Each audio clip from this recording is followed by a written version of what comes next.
Hello नमस्कार और जय जोहर संगवारी हो। तो संगवारी हो, अभी जो ट्रेंडिंग में गाना चला थे जाना जाना है ना, तो अमलेश नागेश भैया के जो अभी पिक्चर के गाना है चला थे ले शुरू के माया के कहानी। तो ये कर जो गाना के बहुत सारा जो स्टेटस में डाला थे, डीजे में बजा थे और रील बना थे। तो मतलब बहुत सारा कमेंट आते कि ये गाना के पेज बनाओ भैया करके। तो आज फाइनली बनाए की कोशिश कर रहे हैं रोलन स्पीड 22 में, और आप मन के बीच में प्ले करूँ थोड़ा म्यूजिक के साथ। तो संगवारी हो, वीडियो अच्छा लगी तो वीडियो को लाइक और शेयर करूँ।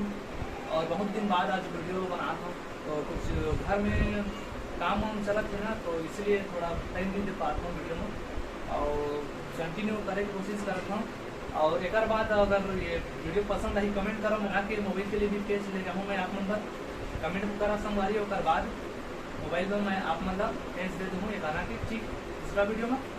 और तो चला संगवारी हो, वीडियो चालू करता हूँ, ज़्यादा बोल बात नहीं करूँ ठीक है। और वीडियो पसंद आई तो लाइक और शेयर और चैनल सब्सक्राइब कर दो जरूर।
Thank you.